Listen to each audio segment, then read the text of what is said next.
very often what they would tell me is that they had never told their therapist.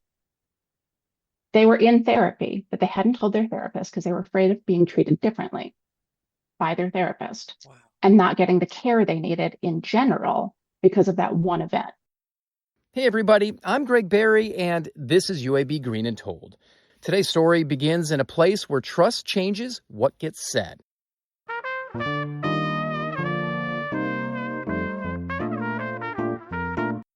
At first, it doesn't look like the beginning of a social scientist's story. It starts somewhere more creative, more open. Mercedes Tarasovich grew up in southern Connecticut, then headed south to the Savannah College of Art and Design, building a life shaped by art, not analysis. But when that direction began to narrow, she stepped into unfamiliar territory and found herself face to face with stories people had never told out loud. Her story really begins at that turning point, caught between what she knew and what came next. I did not think that I had a scientist inside of me. If you had like gone back and told 16-year-old me, you're going to be a social scientist, I would have been completely befuddled. Like I wouldn't have understood what that even was and that that was a thing and that I could do that. After you graduated from SCAD, you made a profession out of doing different things in the art world. I think when I Googled, I saw knitting and all of that. Was there a purpose for knitting? Is that kind of what you wanted to do at the time?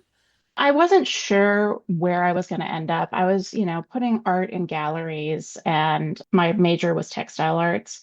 Although when you get a BFA, you get the training in like everything. And I got really into knitting as a hobby, and there weren't a ton of yarn stores in town. And I found a business partner. We started a yarn shop.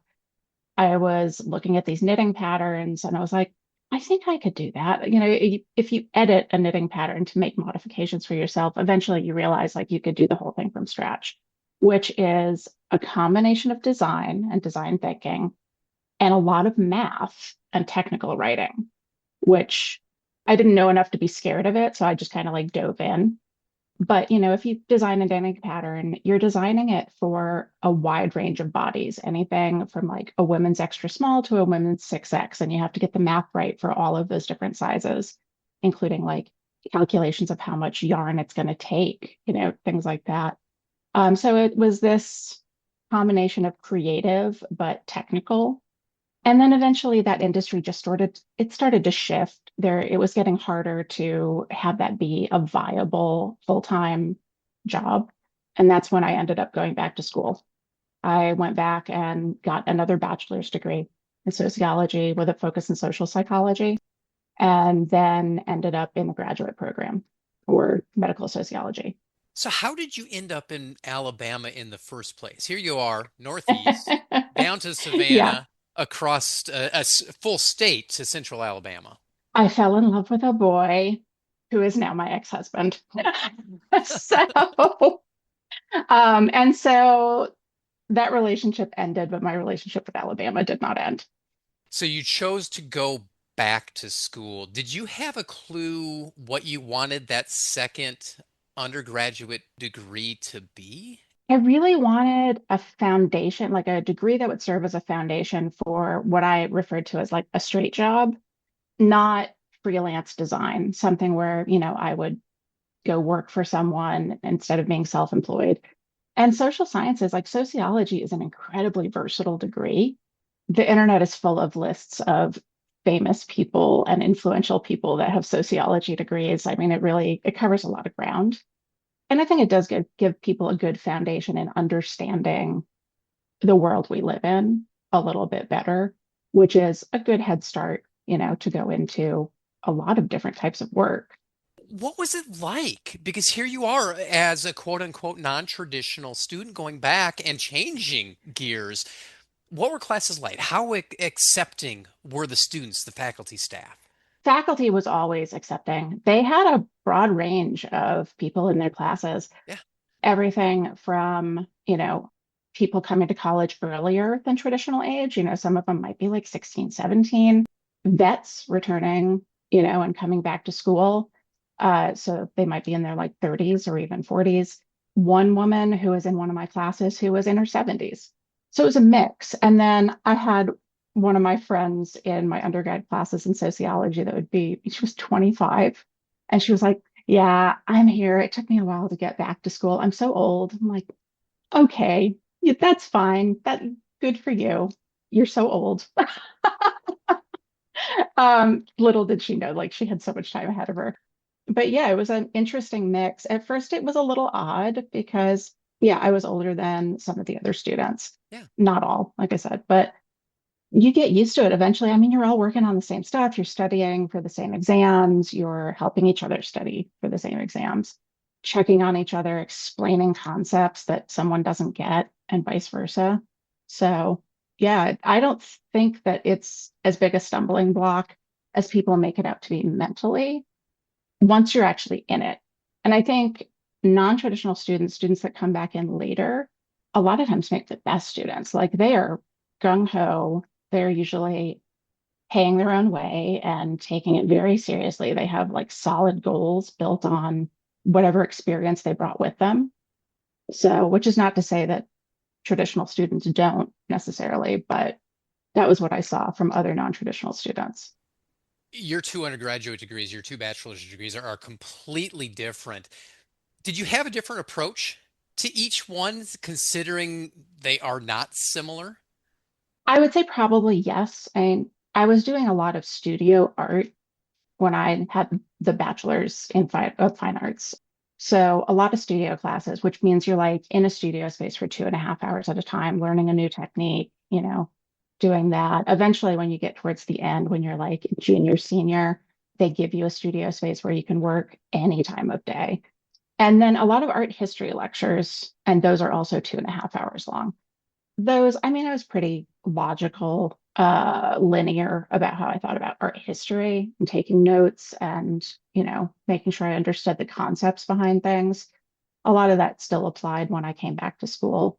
And then honestly, there's things that I understand now about note taking and organizing information and, basically making like a taxonomy of knowledge that I kind of wish I knew at the beginning of graduate school because there's so much information. You're reading so much and you have to organize all of it in a way that you can like recall it smoothly and accurately. So there's things now where there's note-taking systems I use in my daily life that I wish I had known existed at the beginning of grad school because I would have had a much better library of what I was reading through. Today, you are an owner of a doctorate degree, but it took time to get there because you had to go through different phases. Did you know you wanted to get that PhD when you were getting that bachelor's degree in No, sociology? Not at all. no, I really thought I was just gonna, get the bachelor's degree and that was going to be it for me. And then I'd go back into the workforce into a different field, not necessarily social science or health tech or digital health related. And one of my professors suggested that I consider graduate studies. UAB's medical sociology program, it's a big umbrella, like a lot of things fit under the field of medical sociology. So I could study what I wanted to under that. And so applied to UAB and started there as soon as I was done with my bachelor's. So you went sequentially without really any break between bachelor's, master's, and PhD. What was that like? Because that's a lot of work and it's also a lot of time. Yeah, it was a lot and it was very intense. I don't know if I would have taken a break in between. I mean, I think if I had taken a break in between bachelor's and the rest of it, I might not have come back, honestly. I might have put it off until it just didn't happen. It was a lot of classes, it was a lot of information, and grad school is just a completely different animal than undergraduate studies. It's a lot more intense, it's a lot more independent. There's a lot to manage. How did you see yourself shift over those 9 years from the time you set foot on campus for the first time, getting the bachelor's degree, to the final time you got hooded as a doctor? I actually didn't get hooded. I skipped graduation. Well, we're not going to admit that. But so how did you change though between the start and the culmination? A lot of it is that I became an even better critical thinker. Okay. And able to articulate arguments much more effectively based on the training. When you are in that sort of doctoral program, you are trained in critical thinking, you are trained in theory, you are trained in like, evidence-based or at least evidence-grounded arguments, applying these frameworks and theories. And at the same time, when I was finishing my PhD, like the last 2 years of working on the PhD, I was working full time and I was working for a corporation, but my particular subsection of the company was not the most corporate, but it gave me a little more polish, which helped with things like presentations. But also, I mean, just getting used to presenting at academic conferences. Mm-hmm. You have to, game face in a different way for an academic conference than you might for something else. And, dress the part, speak clearly, be able to make your point within 10 to 15 minutes, and you're on a clock, because otherwise you run over into someone else's time and that's considered very rude. So you learn how to make a concise argument, you learn how to present yourself clearly, you learn how to basically communicate potentially complex ideas in a way that the audience will be able to understand in a short amount of time. You chose your dissertation on suicide, and there's more of a niche than that. What spoke to you about the topic? There's a gap in the literature, for one thing. There's a lot of literature about suicide in general, but not a lot of literature about suicide attempt survivors specifically, and their lived experience, which is really what the dissertation was honing in on. I had gotten, through a friend who recommended I apply, a scholarship while I was an undergrad to further studies in suicide and suicidality. So I, in order to honor the promise of that scholarship, did some of my early graduate work. So for my master's thesis, I also studied populations who had attempted suicide or experienced suicidality. And when I spoke to people out in public, and they were like, "Oh yeah, what are you working on? You're in school." And I would tell them, yeah, suicide is what I'm focused on. I said it's not, the happiest topic, obviously.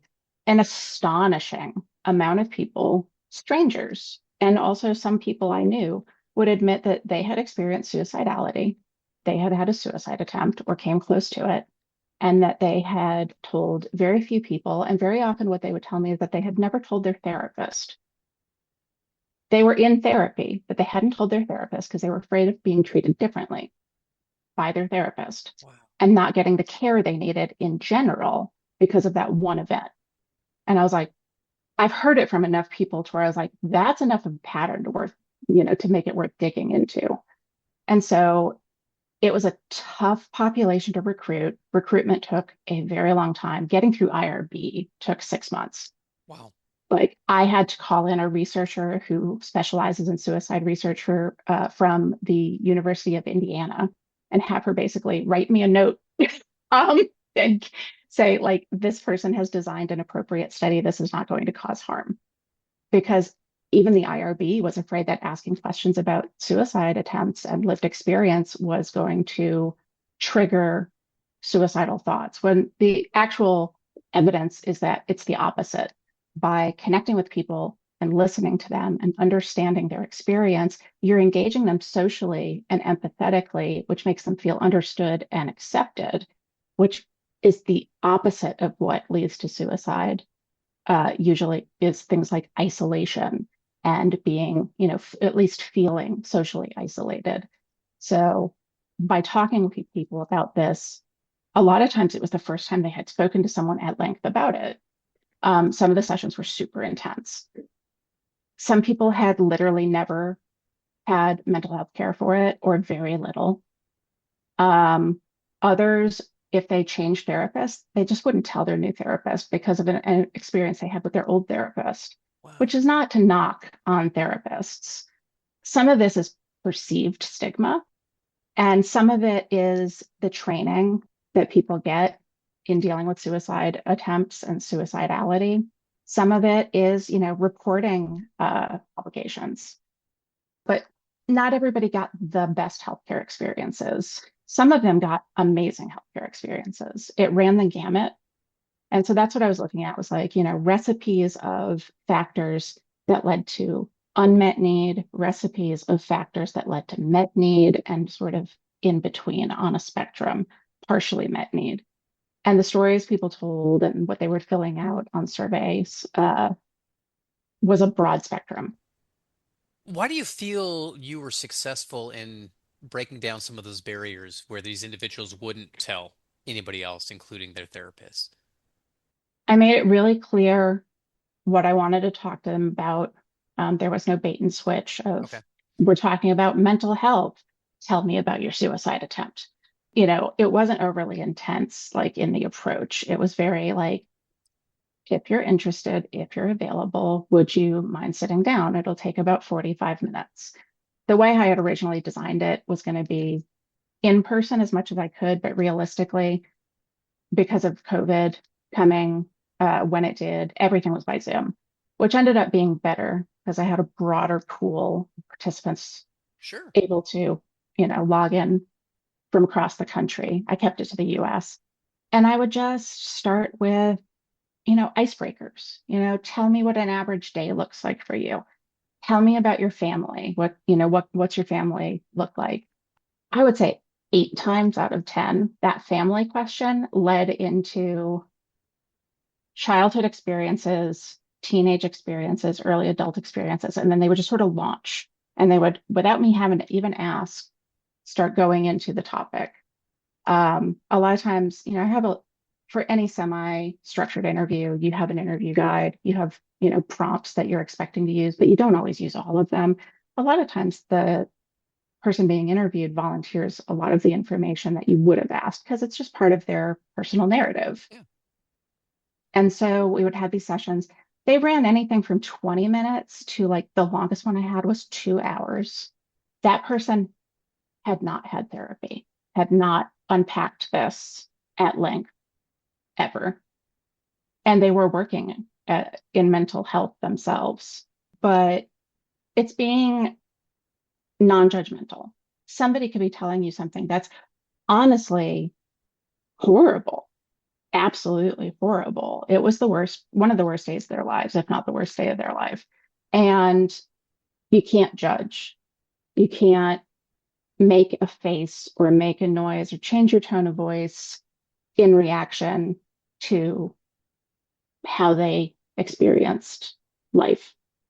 You take it in, you nod, you make, an affirming noise or say like, yeah, I understand that, and you make sure that they feel safe. Like you don't want them to walk away feeling judged. You want them to tell you as much as they're willing to tell you. And if you start making them feel like they are judged or stigmatized in any way, they'll shut down. Like who would want to go through that? Yeah. Who's going to do that as a volunteer? And all of these people did this as unpaid volunteers because I was running on no budget. I was not paying people to engage. They were doing it because they were hoping that it would help someone else in the future. Were you ready to play the role of therapist? I mean, did you consider that going into all Mm, these interviews? The thing was, I wasn't therapist. I was just a listener. Yeah. Like I was an empathetic ear, but I wasn't helping them walk through anything. I wasn't helping them unpack it. I wasn't prompting them in ways that a therapist would. So more like a peer Okay. who's Yeah. willing to listen. And then, giving them resources if they do want mental health care. A lot of them had found their way into the mental health care system eventually, even if they didn't have a good experience originally or initially. So, and then providing resources in case they still hadn't found a good fit for mental health care to see if that would help. But yeah, it's less about an intervention and more about just listening without judgment. So what did you find? Um, it's a complex it's a complex assortment of factors. Stigma is an element, Lack of stigma can help with getting better, outcomes of met need with mental health care. Experiencing stigma can affect it in the other direction where there might be unmet need or partially met need. But it's not just stigma. There's also cost and appropriate insurance coverage. There's also trust in providers. A lack of trust in their healthcare providers, whether that was mental or physical healthcare, can lead to unmet need. That can be problems with the system. It can be things like, poor intake systems, poor intake procedures in a healthcare system. It can be a bad experience with a healthcare provider. It can be that there just wasn't a lot of options around them. And so they had very few to choose from, and who they ended up with was not a good fit for them because, finding a therapist for a person is a very personal, Mhm. it has to be a good fit. And some of these people had very limited options. It could be that, somebody didn't take them seriously, or if they were younger and their parents were involved, their parents might not have taken it seriously and didn't get them help they needed. So it depended on multiple factors, and it was never a single factor. Like I ran an analysis that's called fuzzy set qualitative comparative analysis. Fuzzy sets meaning it's not binary, it exists on a spectrum or a scale. Okay. And you look at these combinations of factors and how strong or weak they are for this particular individual, and which combos lead to an outcome more often than not in either direction. And so it's not one element, it's more complicated than that, which part of the reason I used that particular methodology is because it's very good at sorting out the noise on complex phenomenon. What would the young woman who started at Savannah College of Art and Design think about everything you've done and the research that you've done now? I would not have thought I was capable of doing this back then. Honestly, I was just like, I'm an artist. I don't do that kind of stuff. Spreadsheets, what? No. Now I love a spreadsheet. I love being able to take data and organize it into a way that makes sense. Um, but yeah, I would not have thought that I had this in me. I did not think that I was that kind of, logical linear thinker or systems thinker. I just liked making things. I liked creating art. And I still, I'm creative. I still do other stuff, but it's a hobby now instead of, the way I make a living. So what are you doing now? I started a health tech consultancy company. So I do healthcare UX research, content strategy. I'm working with Prosper Health Tech Accelerator as their entrepreneur in residence, helping startup founders think through things like baking in the data collection early in the process of, beginning a startup. And also, how is this helping the patients? Is it helping the people who help the patients? Is it helping the patients directly? How do we measure that to make sure it's really happening? What are the measures of effectiveness for this intervention or this product or this technology? So that's been really interesting. I went to a mentors forum the other day for part of Prosper Health Tech, and it was like a science fair for just blazingly smart grown-ups. Like the behind the scenes peek at what some of these folks are building is amazing. Where do you want to take your company? Anything I can do to reduce barriers to care for patients is what I want to be working on, which, involves some investigation, some research, some design work still, because UX research leads to UX design, so user experience design, and basically just helping these people help patients. That's the whole idea is like I can help you help patients. Mercedes Tarasovich earned her BA, MA, and PhD in sociology from the UAB College of Arts and Sciences and continues to center her work on lived experiences and care. Her story is a reminder that how we show up for others can shape what they feel safe enough to say. And as a three-time graduate, she understands what it means to be a Blazer. From my time at UAB, and with all the people I know that are fellow Blazers that I still hang out with and am in contact with, leading with curiosity, aiming for innovation, and being empathetic about it along the way.